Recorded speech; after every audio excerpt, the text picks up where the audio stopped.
오늘은 스데반을 통해서 배우는 믿음이라는 제목으로 함께 말씀을 나누겠습니다. 오늘은 먼저 어제 말씀에 관한 이야기이지만 교회와 직분에 대한 이야기를 좀 먼저 성도님들과 나누고, 그리고 오늘 본문에 대한 이야기로 넘어오도록 하겠습니다. 초대교회가 성령의 역사로 인해서 그동안 한 번도 경험해 보지 못했던 엄청난 부흥을 경험하고 있었습니다. 날마다 밀물처럼 밀려 들어오는 성도님들을 섬기고 구제하느라 정신이 없었던 것 같아요. 그래서 사도들이 이런 말씀을 합니다. 읽겠습니다. 시작. 열두 사도가 모든 제자를 불러 이르되 우리가 하나님의 말씀을 제쳐놓고 접대를 일삼는 것이 마땅하지 아니하니. 네. 하나님의 말씀을 깜빡 제쳐두고 구제와 접대를 해야 될 정도로 정신없이 바빴던 것이죠. 그래서 사도들은 자기들을 대신해서 섬겨줄 일꾼을 뽑기로 결정합니다. 읽겠습니다. 시작. 형제들아, 너희 가운데서 성령과 지혜가 충만하여 칭찬받는 사람 7을 택하라. 우리가 이 일을 그들에게 맡기고 우리는 오로지 기도하는 일과 말씀 사역에 힘쓰리라 하니. 네. 이때부터 교회 안에 이제 집사라는 직분이 처음 생기고 역할이 분담되게 되었습니다. 요즘 교회에는 더 많은 직분들이 생겼습니다. 장로님, 권사님, 안수 집사님, 이런 직분들이 생겼는데요. 그런데 이렇게 직분을 나눈 것은 뭐냐면 성도님들에게 어떤 권력을 주고 성도님들 사이에서 어떤 등급과 뭐 계층을 나누기 위함이 절대 아니죠.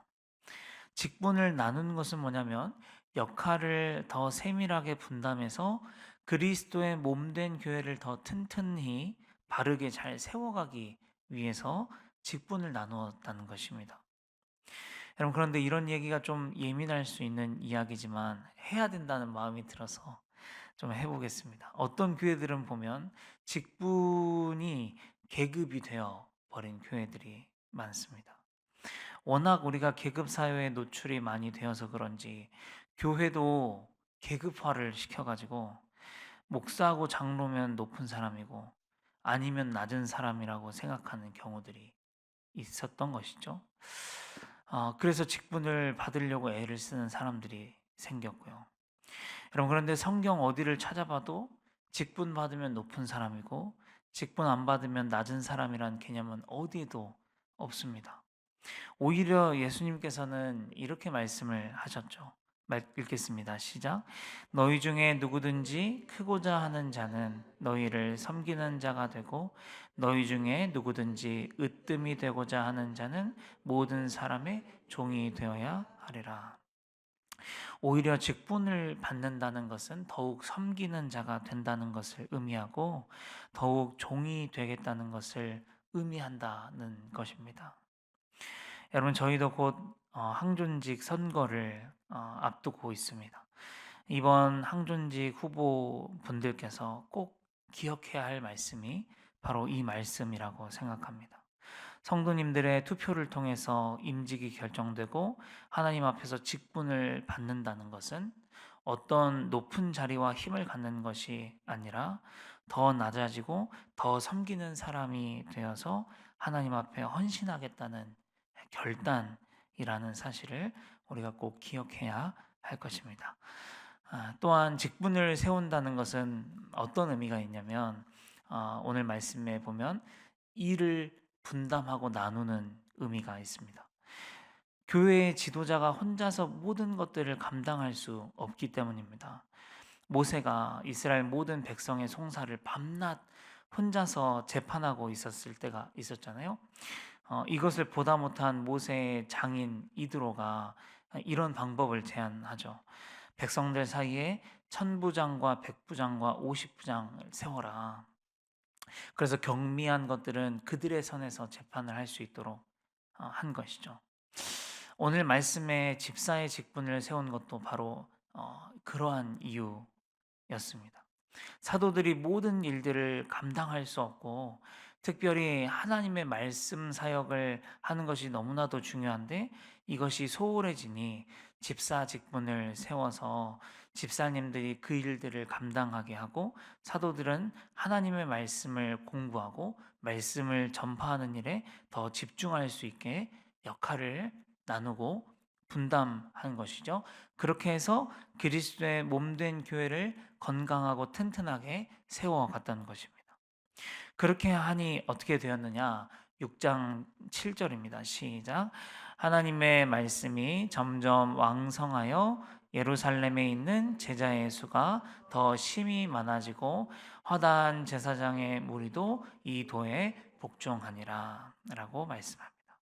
오늘 말씀에 빗대어 보면 누군가가 혼자서 끌어가는 교회는 성경적인 교회가 아닙니다. 예수님께서도 보면 혼자서 이끌어가지 않으셨어요. 예수님께서도 12제자, 12사도를 세우시고 그들에게 부족하지만 역할을 주시고 그들과 함께 사역하는 것을 즐겨 하셨습니다.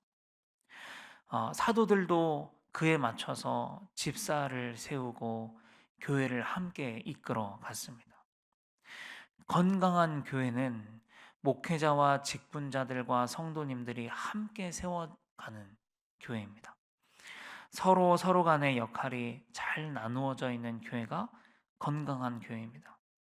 서로가 서로의 필요에 따라 지어야 할 짐을 함께 나눠지고 함께 세워져 가는 교회가 건강한 교회입니다. 초대교회는 바로 그런 교회였다는 것이죠. 이 초대교회의 모습을 보면서 우리 열린 베델교회도 그런 건강한 교회로 계속해서 함께 지어져 가는 교회가 됐으면 참 좋겠습니다.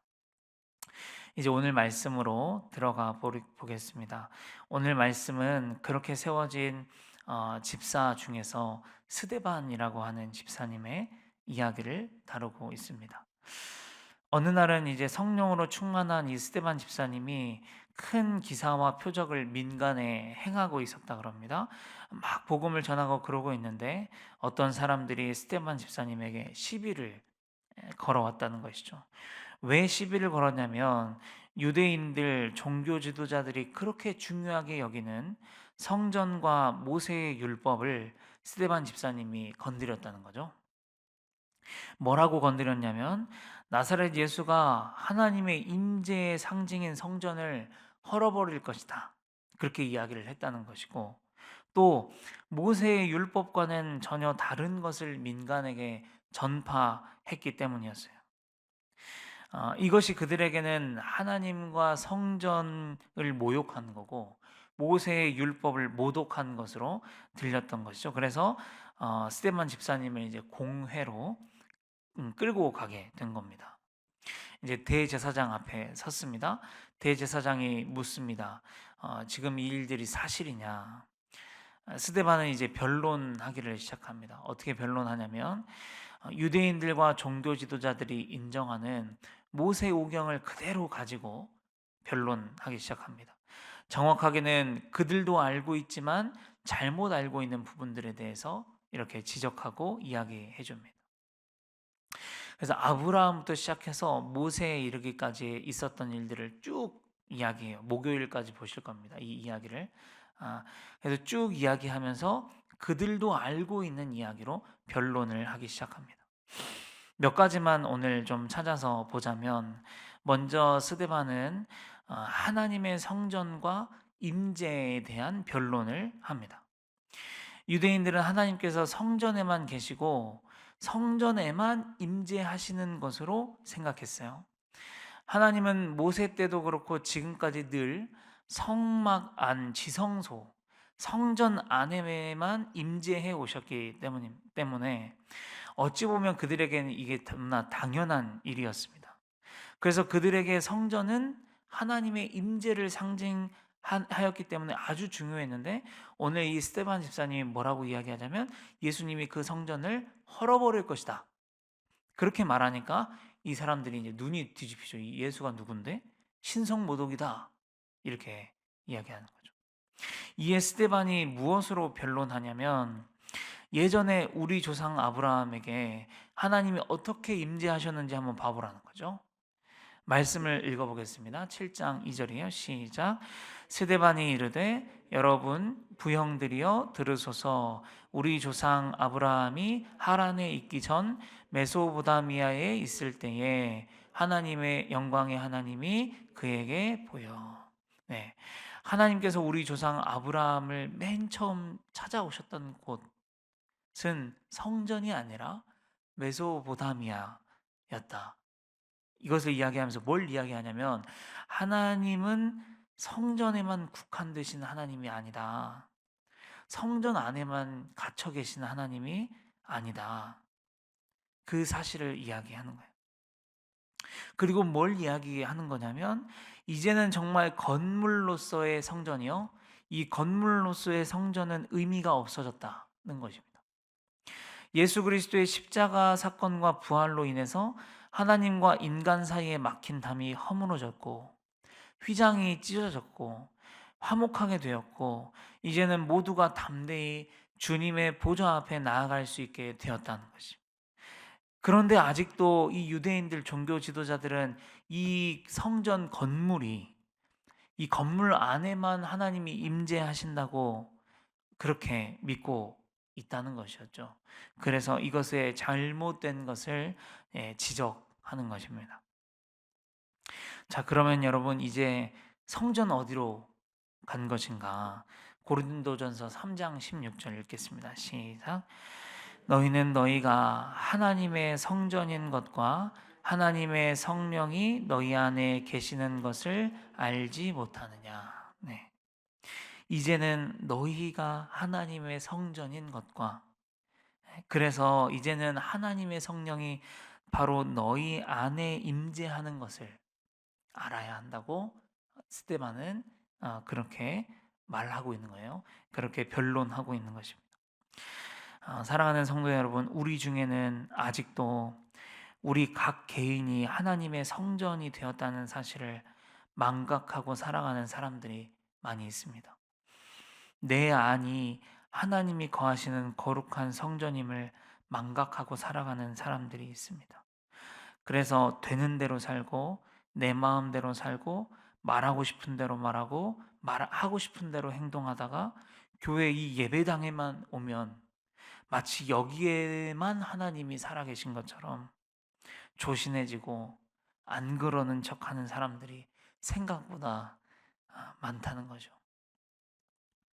그러나 이제는 내 자신이 어디에 있든지 그곳에 있는 내가 하나님의 거룩한 성전인 것과 성령께서 그런 내 안에 임재해 계신다는 사실을 반드시 우리가 알고 기억해야 할 줄 믿습니다. 두 번째는 스데반은 율법에 대한 변론을 시작합니다. 유대인들은 모세의 율법만을 하나님의 말씀으로 여겼습니다. 모세의 율법을 지켜야만 반드시 구원받는다고 알고 생각하고 신앙생활하고 있습니다. 그런 그들에게 스데반은 아브라함의 이야기를 통해서 뭘 이야기하냐면 약속과 믿음에 대해서 이야기합니다. 말씀 읽겠습니다. 시작. 그러나 여기서 발붙일 만한 땅도 유업으로 주지 아니하시고 다만 이 땅을 아직 자식도 없는 그와 그의 후손에게 소유로 주신다고 약속하셨으며 하나님께서는 아브라함에게 발붙일 만한 땅도 유업으로 주지 아직 아니하셨으면서 땅을 약속하셨다는 거예요. 그리고 아직 자식도 하나 주시지 않아 놓고서 수많은 자손을 약속하셨다는 거예요. 그리고 아브라함 결국 보면 어떻게 되냐면 아들 이삭 딱 한 명 보고 죽었어요. 아브라함의 입장에서 보면 약속은 아직 전혀 성취되지 않았어요. 그러나 아브라함의 말년의 모습을 보면 약속의 성취를 그의 삶에서 받지 못했지만 그가 얼마나 믿음이 자랐는지 볼 수 있고 하나님의 약속을 얼마나 신뢰하고 있는지 알 수 있어요. 어디에서 알 수 있냐면 아들 독자 이삭을 하나님의 명령에 가차없이 바치려고 하는 모습에서 볼 수 있습니다. 비록 약속이 자기 때에 성취되지 않았을지라도 약속하신 하나님을 신뢰하는 믿음을 아브라함 가졌다는 것을 이야기하고 있어요. 스데반은 그것을 이야기합니다. 구원은 너희처럼 율법을 문자대로만 지킨다고 이룰 수 있는 게 아니라, 우리의 의와 우리의 행위로 이룰 수 있는 게 아니라, 약속에 대한 믿음, 하나님의 약속에 대한 전적인 신뢰로 얻는 것임을 그들에게 이야기하고 변론하고 있습니다. 그럼 어떤 약속을 믿는 것인가? 요한복음 3장 16절입니다. 시작.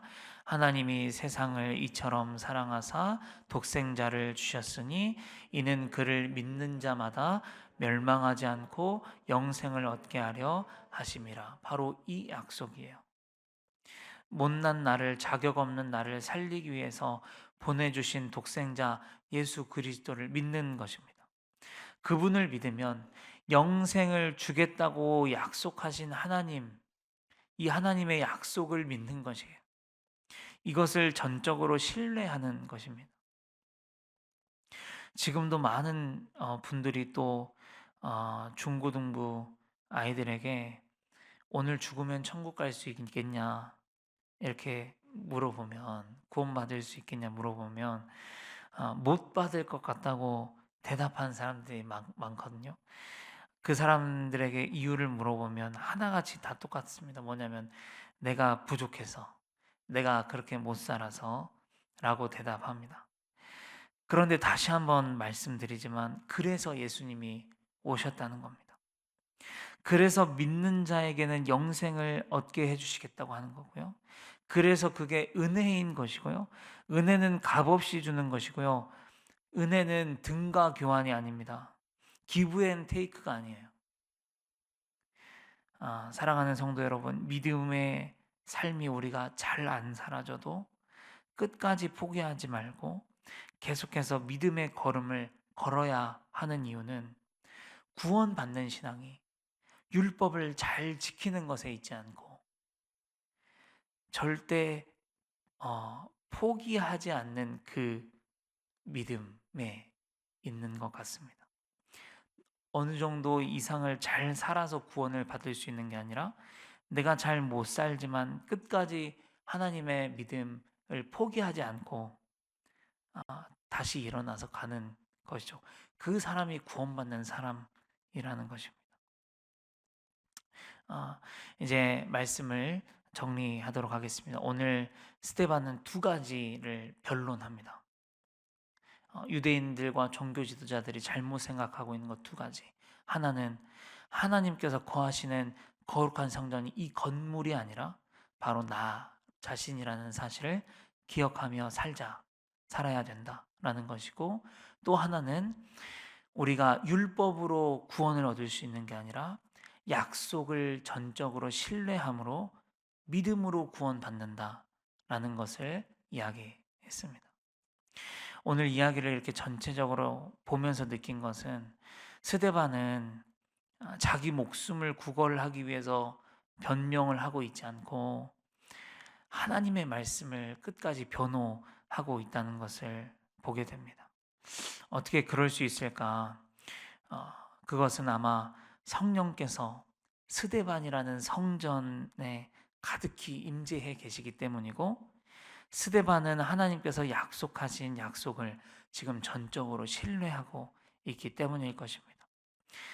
나도 그렇게 살 수 있을까라는 생각을 해보았습니다. 오늘 하루 우리도 스데반처럼 살아볼 수 있는 저희가 될 수 있으면 좋겠습니다. 함께 기도하겠습니다. 아버지 하나님, 우리도 스데반처럼 살기를 원합니다. 내 자신이 하나님이 거하시는 거룩한 성전임을 잊지 않게 하여 주시옵소서. 성령님이 내 안에 계시다는 사실을 잊지 않게 하여 주시옵소서. 주님, 이곳에만, 이 교회 안에만 하나님이 계시는 것이 아니라 하나님은 바로 나와 함께 하신다는 사실을 기억하고 우리가 이 세상을 살아갈 수 있도록 인도하여 주시옵소서. 하나님, 또한 우리가 율법으로 구원받는 것이 아님을 주님 앞에 다시 한번 고백합니다. 우리가 잘 살아서 구원받고 우리가 못 살아서 구원 못 받는 것이 아니라 하나님께서 우리에게 약속하신 그 약속을 전적으로 신뢰함으로 우리가 구원받는 줄 믿습니다.